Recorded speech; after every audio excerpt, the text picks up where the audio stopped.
So you might have heard me say a lot that you might tell me something or ask me a question, or you may make a statement about anything, life, finance, anything in general, and I will probably reply say, "Well, I do not subscribe to that," or I do not subscribe to that information. And you probably wonder, what do I mean by that? Like, what's the purpose of me saying that? Why do I say I do not subscribe to that? Right? Well, I'm gonna give you guys just a little bit tidbit of why I say that. Okay. What do I mean by when I say I do not subscribe to, this world or the news or sickness or poverty, etc. And that's a good question. So let me break it down for you. Let's take the analogy of a magazine or radio station. When I was younger, I used to listen to metal and country stations on purpose to avoid listening to ghetto and black on black related crimes promoting violence and mistreatment of women. Now, instead of hearing a bunch of thugs rapping about splitting someone's wig over a girl, I was hearing about stupid grunge shit in Alabama going mud riding. So even though I lived in a neighborhood that you'd probably consider ghetto, I was not in the ghetto. Okay, it wasn't in my world because I did not subscribe or listen to that frequency. Same with the magazine. I like cars. I subscribe to, magazines like Motor Trend and DuPont Registry because I like stuff like that. I like cars, and I like to know more about cars. Okay.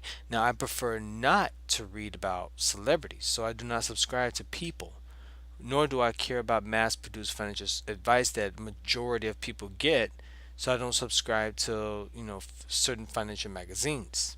Okay, I like hearing business news, I watch, I'm not trying to put product placement on here, but I watch CNBC, I watch Bloomberg, that CEOs of major corporations watch. They would tell you, I watch this so I can watch my investments. I can watch, what we need to invest in and what we need to adjust and, and whatnot. So I watch those things because I like business and I like money. But I do not subscribe to poverty, so I do not watch any channels that reinforce that. Okay, you get it? So my question to you is, why would you buy or put your energy and information that does not serve your purpose or interest? You might not know anything about, let's say return on investment because you do not subscribe to the information that caters to those who are in business. The information of return on investment might be boring to you, or you may not know anything about Pokemon Go, but you might like the NFL. Okay, and there's a difference. And people who play Pokemon Go might seem weird to you, even though you guys are subscribing to the same genre. They're both games. Okay, so you're going to get a different information outside of that frequency. Same thing with listening to, let's say 95.5 FM instead of 107.3 FM. You're going to receive a different message apart from the other listeners listen to another station depending on your taste of music. Okay, this is the same as life. What is your favorite station? Poverty, wealth, stress, peace of mind, anger, happiness, racial tension, solidarity. None of these things are good or bad. It just is depending on your purpose of how you want to feel. It's like someone says, they're like, I'm in the mood for, and they fill in the blank. And then they choose a music or movie. In other words, you have complete control of the information you subscribe to. And you attract others around you who are in that mood too. I'll give you a crazy analogy. When I was a kid, I would say certain things to my classmates and friends I grew up with that was related to arts and music and business because I used to like that. And they would look at me like I had five heads because they had no idea what I was talking about. And I didn't care about what was trending in pop culture at the time, even though I heard about it, but I wasn't into that. You get what I'm saying? So there was a different frequency we was listening to and things that we were into. Okay. So let me ask you a question. Ever listen to a particular music and someone said, Oh, why are you listening to that junk? You know, I mean, it could be the most beautiful song you've ever listened to, but to them, it's rancid. Well, they're not vibrating at your frequency, but I guarantee you that they believe their music they listen to is the best, and therefore they tell you you better like it. Ever know someone like that? Well, that's society. Okay, they listen to the news and subscribe to its information like poverty, middle class here, lower class there, how the rich rob them from the American dream everywhere, the kids are going insane, drugs causing an epidemic, terrorists are coming to get them, and they go on and on and on with that same vibration. And they like this music. They bob their head to it, they groove to it, and repeat the dance from this rhythm every single day.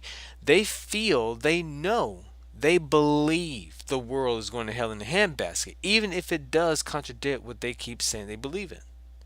But how dare you to try to turn the station? How dare you say to them, hey, there's another station to check out that's more pleasant to hear. Want to check it out? And they say, what are you, crazy? No one, which means they're talking about themselves when they say no one or most people. So remember that. No one want to hear that crap. They'll get violent with you, disturbing their station. This is why it's important to know that it's not your job to wake anyone up. It's not your job to turn on their radio, and it's not your job to turn the station for them. There's a famous saying I grew up with that goes, never touch a black man's radio. Now, this is a very important part that I really want to touch on. You know what? They're right. You do not touch a black man's radio. They want to listen to all the black soul and the darkness that's going on in the world. They're not adjustable. They prefer not to listen and learn a new song and a new genre which expands their mind. So you better not try to wake no, better not try waking them up or changing a station their DNA is resonating with. They like that frequency, so leave them be. Now, when I say black man, I want you to understand where I'm coming from. Most people would think of I'm talking about literally a black man. But to me, a black man is a metaphor, meaning a human being vibrating in a dark frequency. I mean, think about it. No person is technically white or black. Okay? It's impossible. They might be brown, caramel, mocha looking, or dark chocolate complexion, but it's impossible for melanin to be completely black. Same with white. You could be these complexions, but never white. A hue man is black in their mind and consciousness when they choose to listen to black information. Could this be why human of these complexions are facing so much injustice because they keep saying out of their own mouth that they are black? Therefore, black and dark information they keep subscribing to. And if you look like them and try to introduce another radio station with a better information and groove, they might call you DJ Uncle Tom. So today, ask yourself, what station, what Life's magazine are you subscribing to? Life or death? Both exist here and now. Death lives in the past and reinforces it by talking about the past that doesn't exist. Or do you listen to Life FM, the station of now? Listen, if you live in the past and keep putting your daily dial on past FM, you're going to lose in life and expect to lose in life. Living in the past is for failures. But if you choose to stay tuned to Now FM and subscribe to the life you desire full of wealth, prosperity, and health, you have already won. Good morning.